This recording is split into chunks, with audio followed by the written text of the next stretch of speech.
capacitor is fluxing. All right. So we spoke about the rules for Pesach last week, and I didn't quite get through everything and kind of just threw some things together there at the end to try to pack it all in there. But there's so much here. I thought, well, we'll just do volume 2. So we're doing a continuation of the rules for Pesach.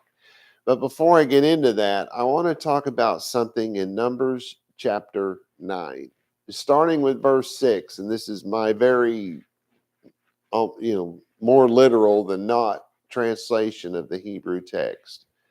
I found it this morning and added it in here because I wanted to talk about it. So it's Numbers chapter 9, verse 6, my translation.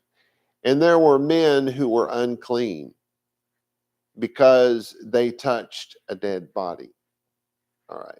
Hey, Donna, can you either go to the computer or go to the picture-in-picture thing? Yeah.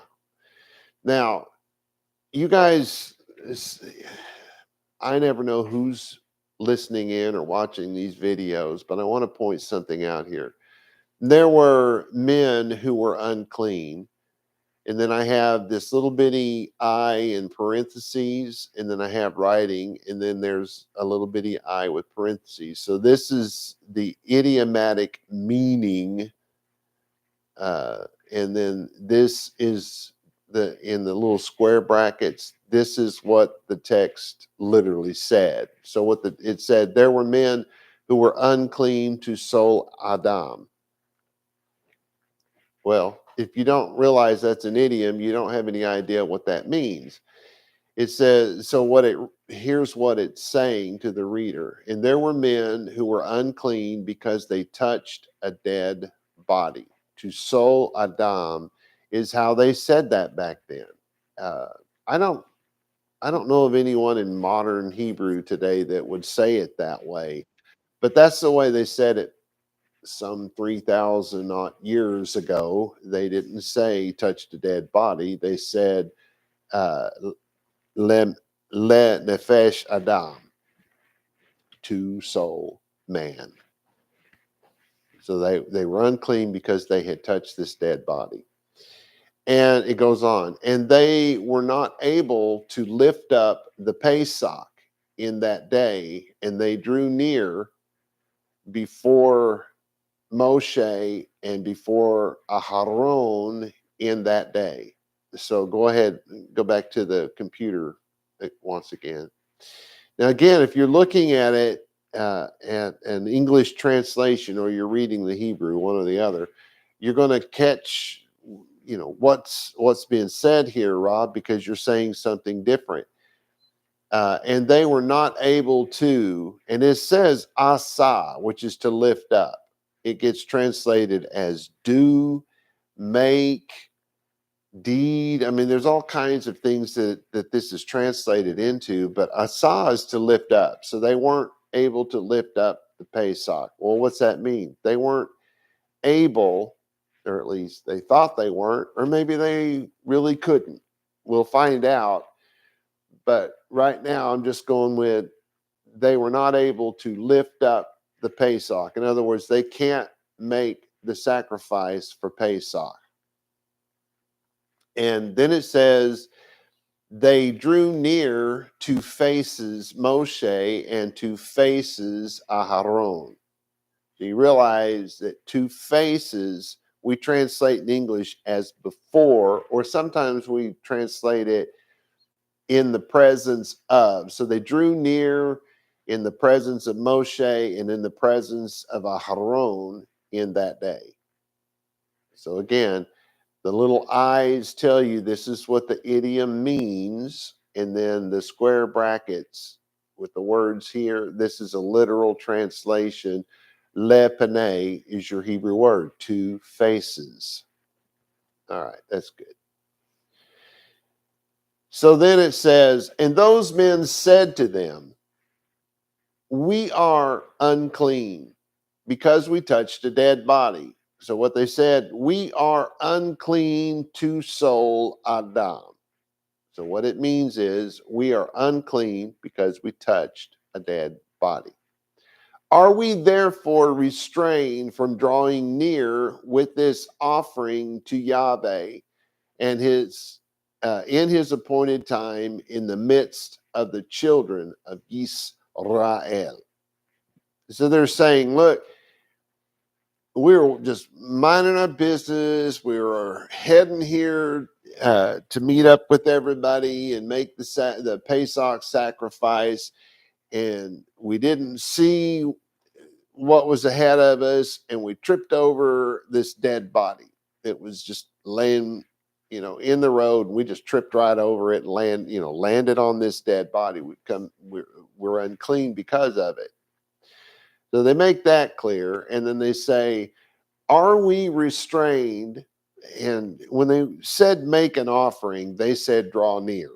Are we restrained from making an offering to Yahweh in his appointed time? Because this is the appointed time. This is the 14th of Aviv, which means this is the day in this story that they're supposed to make the sacrifice, sacrifice the lamb for the Pesach meal. So in this appointed time, so they're saying this is what the law says. We're supposed to do it on this day. And are we restrained from making this in the midst of the children of Israel? So they're kind of asking two questions. Are we allowed to make this sacrifice? And in making this sacrifice, they're killing a lamb, they're cutting up the lamb, they're cooking the lamb, they're sitting down and eating the lamb. This is about, do we go through the ceremony? Do we eat the food? And can we be in the midst of God's people on this appointed day, on the 14th of Aviv? Can we do these things? And Moshe said to them, stand here, and I will hear what the elders say from the oral Torah. No. Stand here, and I will hear what command Yahweh has for you. Because there was no oral Torah back then. There were no elders getting something from God. That's so nonsensical, it's unreal. And yet millions of Jews believe it. They bought it hook, line, and sinker, and have no idea that idea hasn't existed, didn't exist before what we call the Dark Ages. That's when it came into existence, the Dark Ages. Holy smokes. Or unholy smokes, I should say. Anyway, Moshe says, stand right here. I'm going to go ask you, and I'll what thinks about this. And then it says in the next verse, and Yahweh spoke to Moshe, saying, there's a hint here. And Yahweh spoke to Moshe, saying, what's happening here? This is a break off from the question. This is a new section. That's what these words do. They start a new section. So we got to ask ourselves, why would he do that? Well, it'll become clear in a moment. So he speaks to Moshe saying, speak to the children of Yisrael. Moshe, just say, I'll see what God has for you. You see what's happening here? He's going to see what should be done about these guys, and God says, oh, no. We're going to make a new section of law here. It's kind of like making an amendment in this case, because this law already exists. But speak to the children of Israel, saying, if man. In Hebrew, it's ish, if man, right? So what do they mean by that? If anyone, not male, any male, man means anyone. So if anyone is unclean to soul. Do you remember that? To soul. If anyone is unclean because he has touched a dead body. Anyone. So not this group of men, anyone. Or, so if he's unclean because he's touched a dead body, or because he was on a long journey, he was too far away to get to the place where God's name resides. Remember that? God said you had to make the sacrifice where God's name was. Well, back in that time, God's name was only in one place. And that one place wasn't a temple or a tabernacle. Well, I shouldn't, let's say temple. But the tabernacle, think about that. They're in the wilderness. At Sinai, we haven't even gotten out of Sinai at this point, but it did move around from place to place in the wilderness. So the name of God landed in a whole bunch of different places, even though the tabernacle was there every time, if you will. So, lost my train of thought. Oh, so these people, for whatever reason, these people in particular had touched a dead body. But God also adds, or if they're so far away that they can't get to this place to make the Pesach. Whether you or your generations, the way the Hebrew word is written in that passage, it's you or your generation. It's an odd way to say it the way it was said, but that is what it means in Hebrew. And then I'm adding in squiggly words, you/they shall. Those words are not in there, but if we're going to understand it in English, the way the Hebrews would have understood it then or there, that's what we have to do so that we have the same understanding. Whether you or your generations, you or they, shall also lift up the Pesach to Yahweh. You hear what's happening here? You must offer the Pesach to Yahweh. But listen up. That's not the end of the sentence. There's no period or comma or anything. They just broke a sentence up right in the middle. They shall also lift up the Pesach to Yahweh in the second new moon, in the 14th day, between the evenings. Between the evenings, they shall keep it. What's the it? The Pesach. With matzot and bitter herbs, they shall eat it. So what's happening here?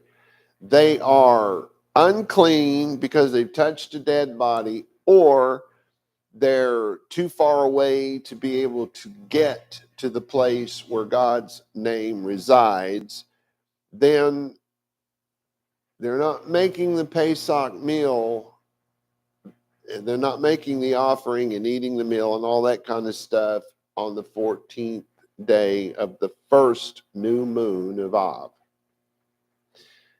They're going to do it on the 14th day of the second new moon. Do you understand at this point that they are unclean? They're not going to make the offering, and it's only the people who have either touched a dead body or they're too far away to make the journey. You cannot eat the Pesach on the first new moon, but you'll do it on the second. What happens? You have more than enough time to wash your clothes, cut yourself off from Israel for a full week. Well, Yeah, you should wash your clothes probably at the first of that. And then at the last of it, you probably want to take another shower because you'll stink by then. And then you can, and that's only a week, and you've got a whole month to right this ship. But that's very specifically about people who have touched a dead body or those who live too far away to get there on the 14th. So you could argue that the people who do not come to this place on the 14th of the first month would have to wait until the second month to eat the Pesach. Is that the same thing? No. This place is on the internet. Do we have a building? Yes, we have a building. Does anyone ever show up to this building? Pretty much no. We don't have anyone that comes here on a regular Shabbat. We have people that come here on Pesach and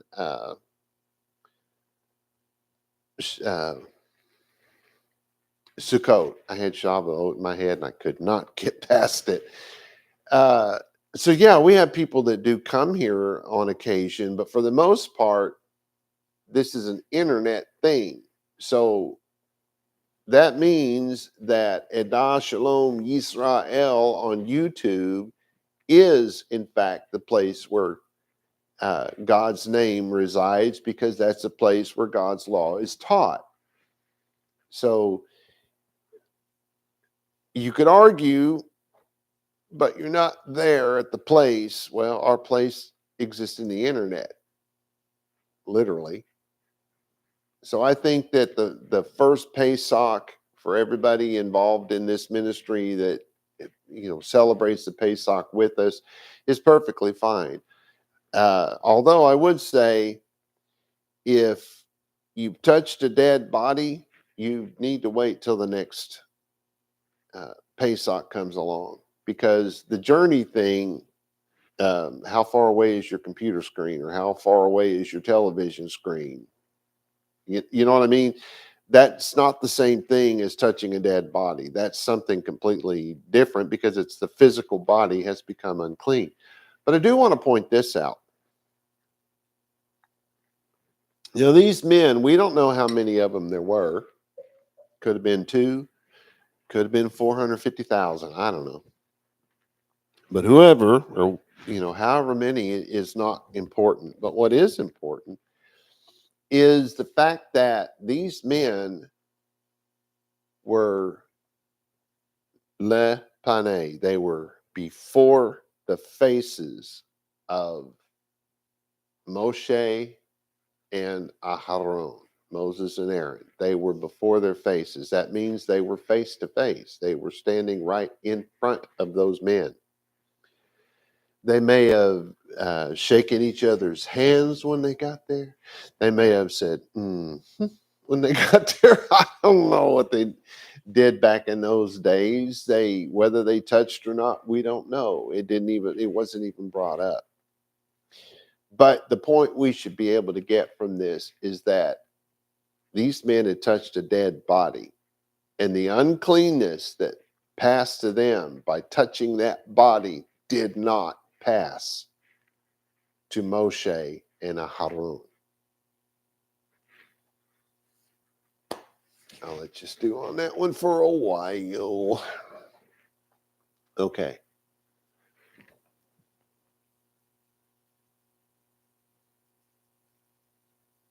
All right. So I did speak about this a little bit last week.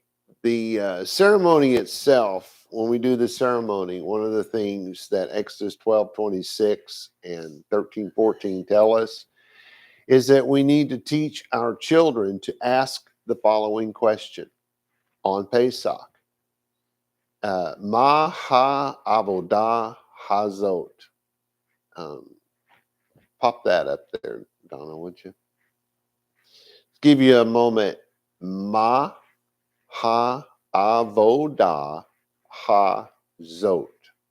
Hazot being essentially 2 words, but one kind of a thing. What the service, the this, very literal. Or we could say, what service is this? That's good, Donna.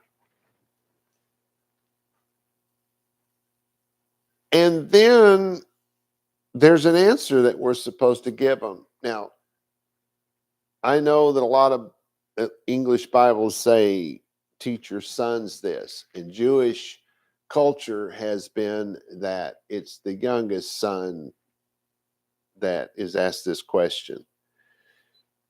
Teach your children.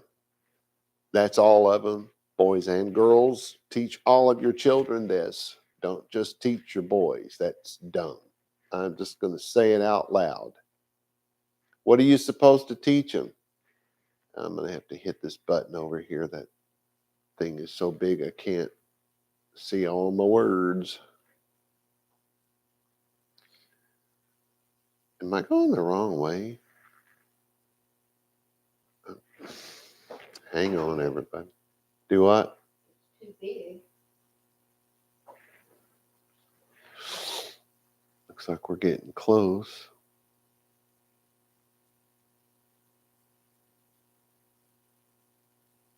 It no, it's not quite. There we go. All right. So they're asking, what is this service? What does this mean? What's this all about? And we're supposed to teach them this day. This is a day to remember. This is a memorial day. Exodus 12:14. It is the Pesach sacrifice to Yahweh, who passed over the houses of the children of Yisrael in Mitzrayim, in Egypt, when he struck down the Mitzrayim, the Egyptians. Notice it's the same Hebrew word. Egyptians, Egypt, same word. In the land of Egypt, the Egyptians, Mitzrayim. They have one word for all of those things, right? In Egypt, when he struck down the Egyptians and delivered us in our homes. Exodus 12:27. Because Yahweh did this to us when we came out of Egypt. Exodus 13:8. The Pesach meal will be, wow, some Jews gone way off the rails with these idioms. But the people who were reading it back then, they knew what these idioms meant. They did not get confused by this. But much later on, when sages took over who had no knowledge of real Judaism, they didn't speak, read, write, understand Hebrew at all. They're reading an Aramaic translation or a Greek translation, and everything just goes south from there. But anyway, the Pesach meal will be a sign on the hand. A sign on the hand. So what do? They start wrapping definitely around their hands. What does the sign on your hand mean? It's something that gives you strength. A sign on your hand is an idiom, a ancient Hebrew idiom that does not mean you're supposed to put a box with some words on it on your hand or strap your hand in a certain way so that it's strapped like a sheba or whatever the heck else they've done with that. No, it meant that the Passover sacrifice is strength. It gives you strength.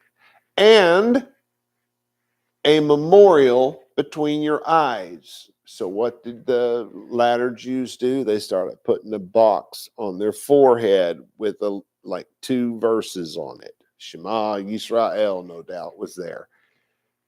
Oh my gosh. And here's the thing.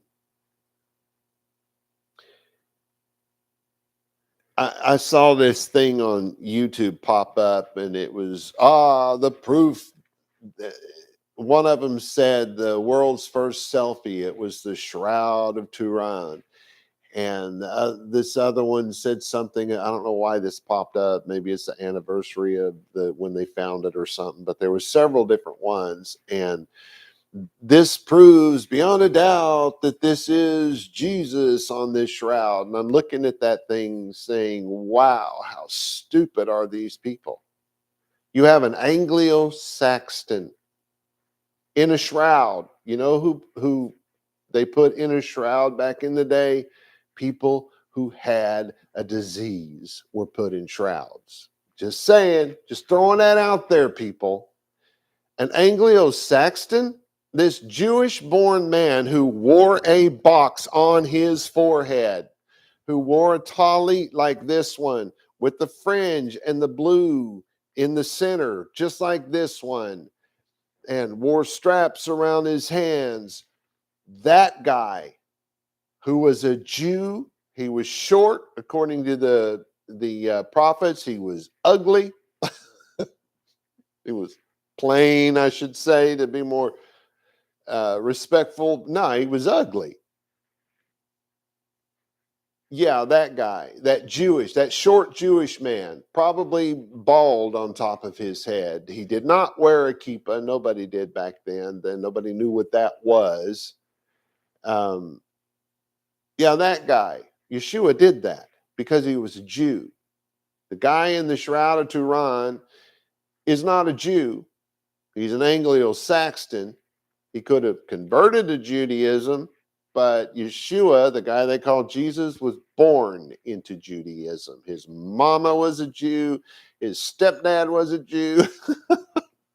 He spoke the Jewish language. He wore the Jewish clothing. He went through the Jewish education. It's all right there in the New Testament. He was not an Anglo-Saxon. That image is not of the man from the New Testament. That's nonsense. But he did wear those boxes. You know how I know?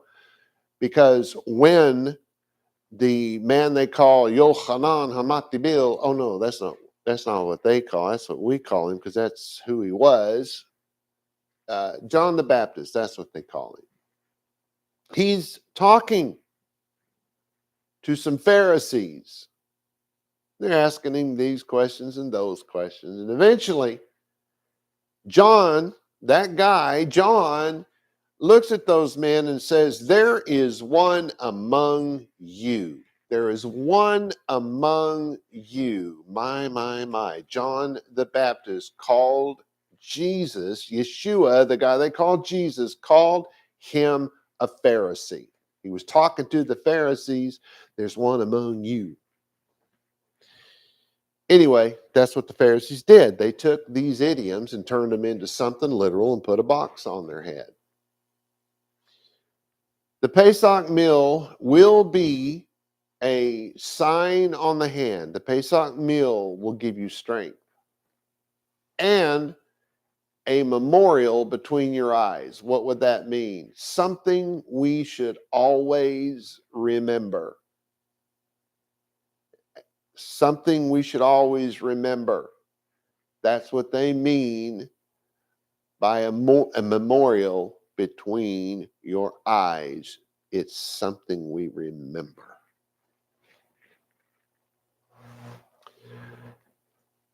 The children of Israel were taken out of Egypt so that Yahweh's Torah will be our main topic of discussion. How do I know that? Because he used the idiom in Hebrew that literally translates to will be in your mouth.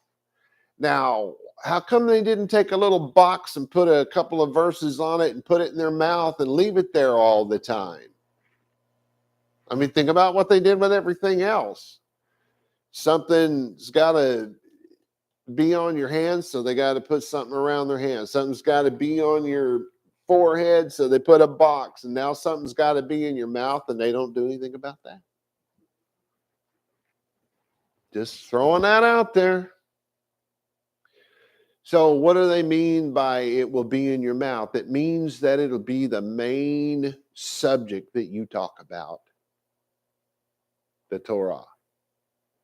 Because Yahweh brought us out of Egypt with A strong hand. Yeah, he reached down there and picked everybody up, just like the King Kong movie where he picks up the one lady. God's hand's so big, he picked up all the Jews and he tossed them over on the other side of. No, that's not how it went down. A strong hand means he did it with great power. And isn't it funny that most of them do translate it as great power? They recognize that idiom. I wonder why they don't recognize the others. Who knows?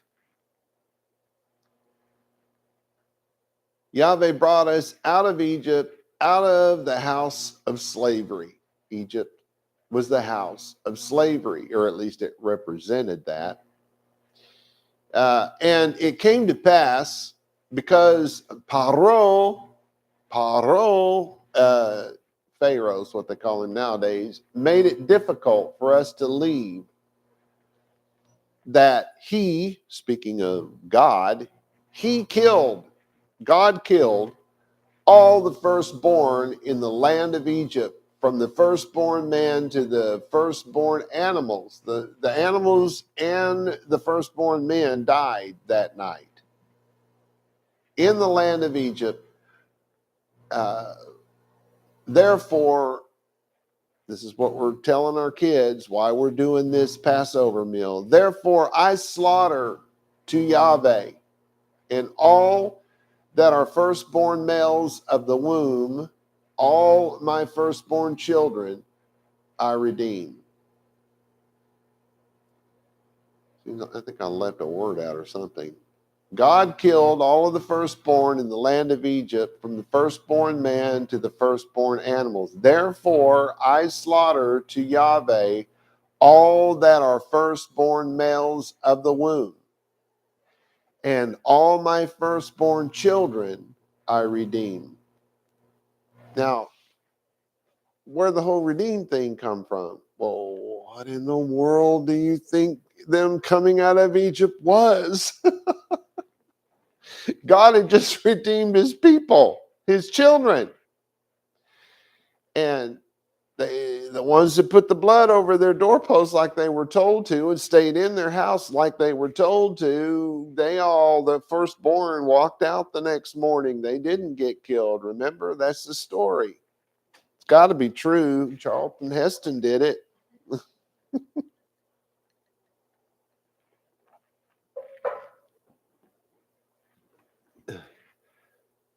Sorry, that little thingy keeps popping up on my screen. And it will be a sign on your hand. It will give you physical strength. It'll be a sign on your hand and be the strength of your mind, bands between your eyes. For with great power, by strength of hand, Yahweh brought us forth out of Egypt. That's from Exodus 13:16. And it came to pass when Pharaoh let the people go, God did not lead them in the way of Pelishtim. They call that Philistines now. For it was near. They were very close to that place. For God said, lest the people regret leaving because of war and turn back to Egypt. Now we're still in Exodus 13, verse 17 to be more specific. And God turned the people to the path of the wilderness, not the desert, the wilderness. Drives me crazy that all those movies show up in the desert. They were not in a desert. They left Egypt with all of those animals. How do you feed and water animals in a desert? How do you feed and water people in a desert? Because when they left, they sure weren't getting food from the sky at that point. There wasn't a rock following them around, giving them water. That came later. Probably because they chopped down all the... No, just kidding. When you wonder about, why is all those places deserts now? Well, God said that he was going to curse all of those places and the stuff wouldn't grow there. And that's exactly what happened. The wilderness became a desert. Those are two different things. A wilderness is a place fit for feeding and watering flocks. So God turned the people to the path of the wilderness, and and wilderness of the Yama Suf, of the Reed Sea.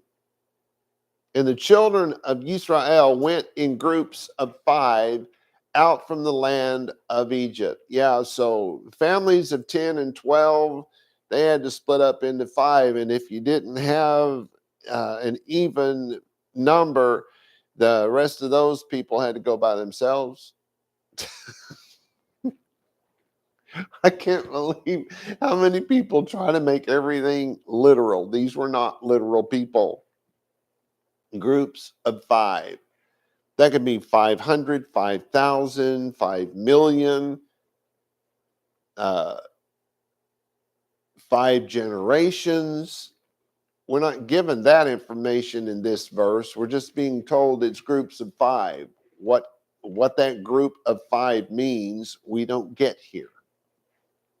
Oh, and Moshe took the bones of Joseph with him. They call him Joseph these days, Joseph. For Joseph swore an oath to the children of Israel, saying, God will reconcile with you. He will reconcile, he will redeem you. Reconcile, redemption, same thing, right? And you will carry my bones away with you. 13:9, Exodus 13:9. And they journeyed from Sukkot, that's a place called Sukkot, not the celebration of Sukkot, and set up camp in Etam at the edge of the wilderness. And Yahweh walked before them during the day in a pillar of cloud and led them on the path by night in a pillar of fire. One leg was a pillar of cloud, the other leg was a pillar of fire.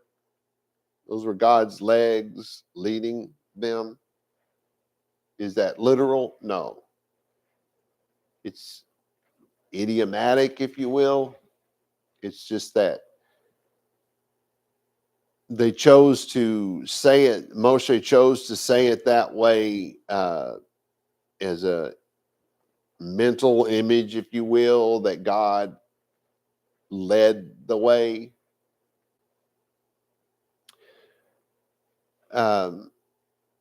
He did not remove the pillar of cloud by day and the pillar of fire by night in the presence of the people.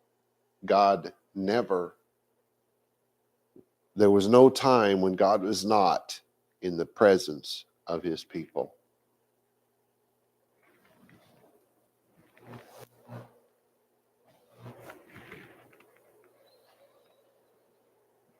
Now, we know from what I spoke about earlier that if you're unclean when on the day of or just before the Pesakh, if you're unclean and it's because of a dead person or because you're too far away, then you celebrate Pesach a month later.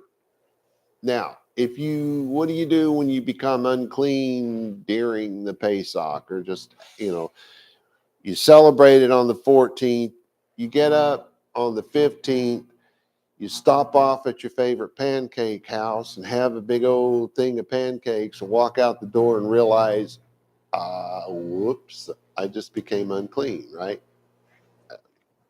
I did that one year, years ago. I had to go to the VA. It's a 3.5 hour drive from here.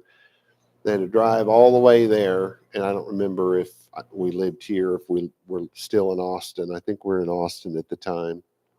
And it took me a long time to get there. It was one of those, I had to fast, when I got there. So I hadn't eaten. And by the time they were done with taking the MRI and all that other stuff that they did and getting the blood and all of that, by the time I was heading home, it was 2, 3 in the afternoon. I was starving. So I stopped off at the very first fast food place I could find, grabbed, bought a hamburger and fries or something, whatever it was, it had bread on it. And I took a bite. And at that moment, I realized this was Passover 2 or 3 days into it, and I just took a bite of that bread. And so I stopped and thought, um, does it matter at this point? Should I just go ahead? I'm unclean. It's too late. I've been seen with it. It's been in my hands. It's already too late. So I took it out of my mouth. I spit it into a cloth, walked over and threw all that stuff away. I think I ate the French fries or something like that. But I knew in that moment that I had blown it. I was unclean, but I also in that moment realized that doesn't mean that I'm now allowed to go ahead and eat that sandwich. I wasn't allowed to go ahead and finish chewing it. I hadn't even started chewing. I just took a bite and had that bite in my mouth and hadn't even taken it, I started chewing on it when it hit me. And I was, of course, horrified. But I also realized in that moment that I needed to spit it out and needed to keep obeying God's law, because during that appointed time, we're not allowed to eat leaven, period, under any circumstances. I still had to go home. We still had to cook our food on the open flame, the what'd you say? Grill. Still had to do that, still had to eat the matzah, the whole thing. I still had to do all of those things. Why? Because I'm a child of God, and those are the rules. You don't get to just stop obeying the rules just because you messed up. No, what you're supposed to do when you mess up is get right back on the path and make sure the rules from that point on. That doesn't get you out of the punishment. And the punishment was, the only thing I could say to anybody that I knew to be Jewish was unclean. Couldn't talk to them, couldn't hang out with them, couldn't lead a service. And that makes it really tough when I'm the one that has to do the closing service and I'm unclean before I get there. What am I supposed to do?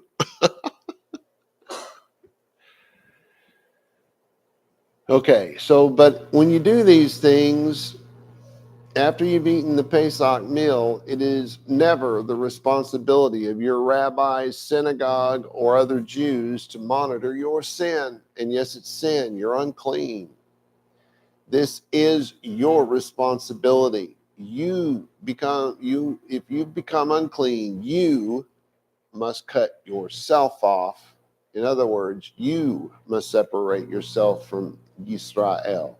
It's not somebody else's job. It's yours. And believe me, God's paying attention. So first, to cut yourself off from Israel, you must stop talking, texting, emailing, phoning, video chatting, touching, and or interacting with anyone and everyone you know who is of Israel, and in this case has eaten the Pesach meal.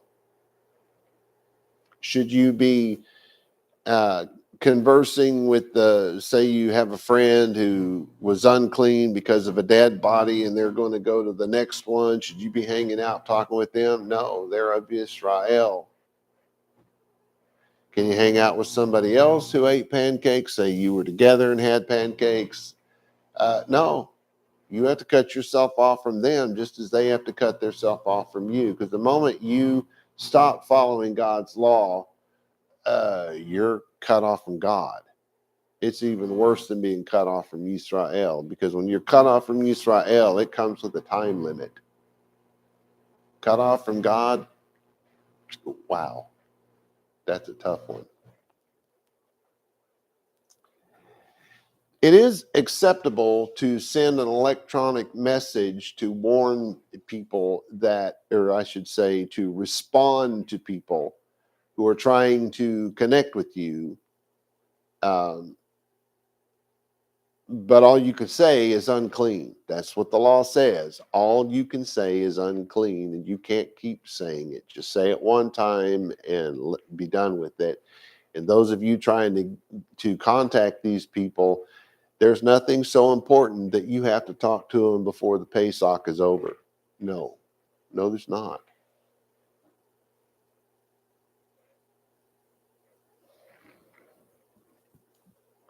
Punishment for this sin, for leaven,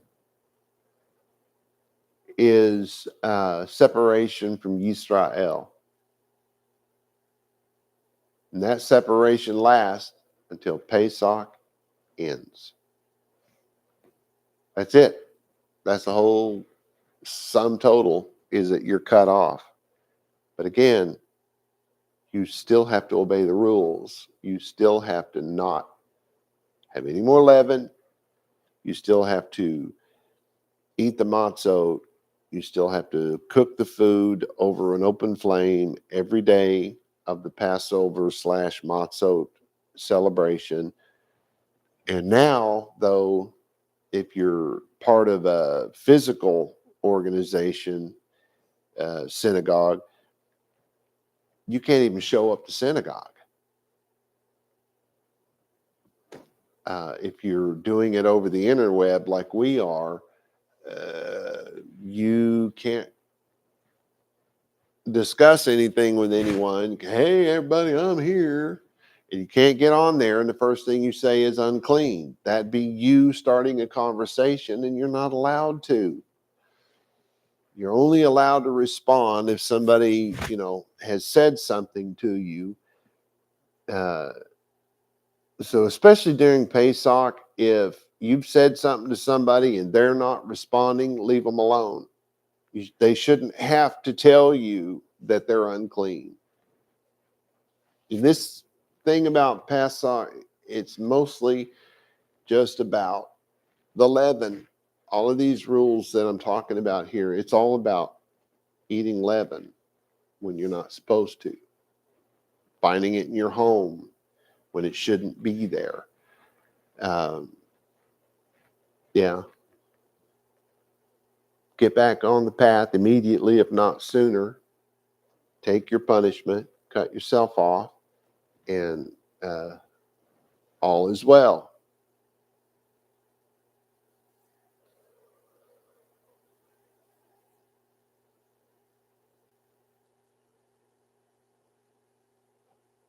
Okay. Well, I think I've said enough about that subject, trying to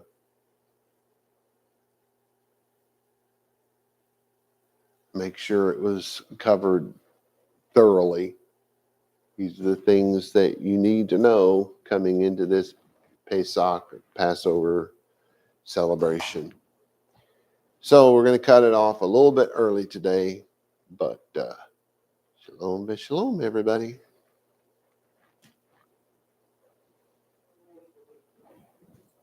Sorry about that. Oh, I didn't turn that wackadoo off.